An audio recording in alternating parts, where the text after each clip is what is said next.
Arizona right now has either the first or the second most serious budget crisis in the country. The amount of revenue coming into the state is simply not sufficient for the state to meet its fundamental obligations to its citizens in the areas of education, health and human resources, public safety, and transportation. Arizona has a shortfall in its state revenues equal to about a third of the total budget, about $3 billion. We are an underfunded state. I think the policies have not been good in the last 20 years. It's been a set of decisions driven from the mid-'80s till now. It's not an accident. The wrong decisions are being made about investments that should be made to make this state strong in the long run.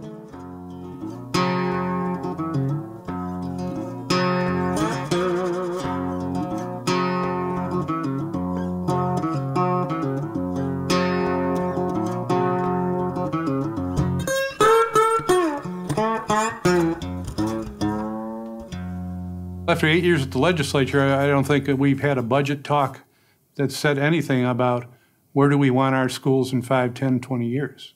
How are we going to get there? The investment that we make today is minimal at best in education. The United States is focusing on K-12 education in a very big way for at least 9 years. But in Arizona, we have really been devolving to this crisis point for several years. When I was going to school in Arizona, we were 6th in the nation in education funding. So, we actually had foreign language instruction in elementary school. I mean, unheard of, right? When I take a look at my son and the prospect that, he's going to receive an education that's substandard to what I received, I mean, that is un-American. That has not happened, I don't think, in this country's history. People are really tired of that. They want really good schools, and they're taking their kids back to school, and they're finding out that class sizes are 35, that there's a list a mile long of supplies that they're going to need, that art programs are gone, that there's not a school nurse anymore. All the things that they've been really used to over a decade are just not there. When you're trying to improve education, massive changes in funding means that you have to change programs, you have to cut programs, you have to change staffing and teachers. One of the reasons that people can keep cutting money from school budgets is because the people in schools are in a system designed to succeed no matter what. And students keep graduating and students keep learning, but we don't see the incremental impact of the cuts. Today, we expect everyone to succeed. That's raised the bar quite a bit for teachers, for principals, for administrators, and for school boards. So the challenges are, how do you meet that expectation with really not a lot more resources than what we had 50 years ago? This situation right now really makes me laugh in that how in the world can I long-term plan for anything when right now I have no idea what my budget really is? One could make the case that we're both inadequate and inconsistent at the current time. The issue here is not the level of funding per se.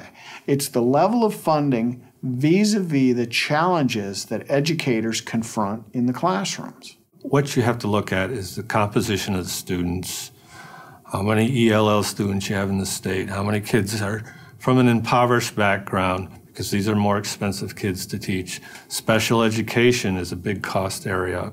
And the formula doesn't account for that. The formula accounts for this is what you need while you're at school to learn.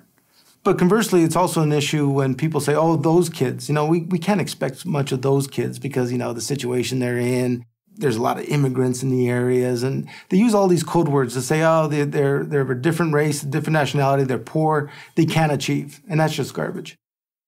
The problems that we're seeing today, and not just this year, but looking to be worse next year, will be with the districts for several years to come. People are asking for a lot from their public schools right now. We have to demonstrate the need to go ahead and make the investment to be able to get this. And yet we have an economy that's flat. We have much more competition in the labor market for the people that would normally go into the teaching profession.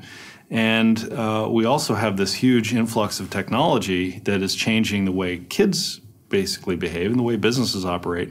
So education needs to go through a major transformation. It's very, very clear that basic skills in old line manufacturing that many states have relied on historically simply aren't going to do it anymore. You cannot compete with third world countries on those low margin jobs. There needs to be an emphasis on STEM education: science, technology, engineering, mathematics, the soft skills of teamwork and leadership and operating within a group in an effective fashion. There's also a need for literacy, the ability to read and understand basic English and write some basic memos. There remains an ambiguity about what is expected of our schools and school districts. I think we've set these high-stakes tests as the goal, and I think schools have a tendency, and school employees have a tendency to want to comply with compliance requirements, and that's not necessarily what we need. We need professional teachers who can utilize their experience, their creativity, and their passion to deliver curriculum to students in a way that engages those students, that helps them achieve their own personal passions. The K-12 and frankly the P-20 system throughout the state need to be better linked.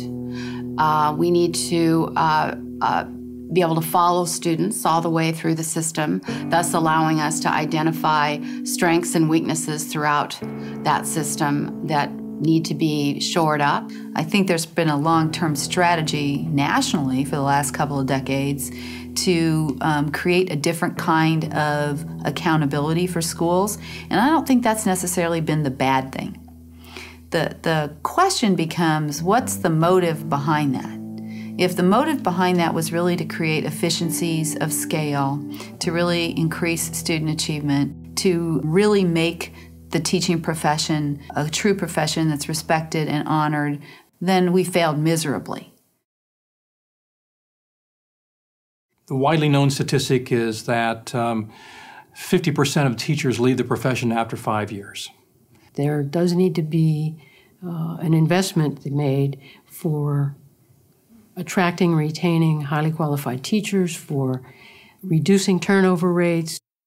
We need to be doing a better job of identifying the right teachers, providing them with that training that's going to help them be successful, and not just put them into a position where they get frustrated and after a few years say, you know, this is not for me. $18,000.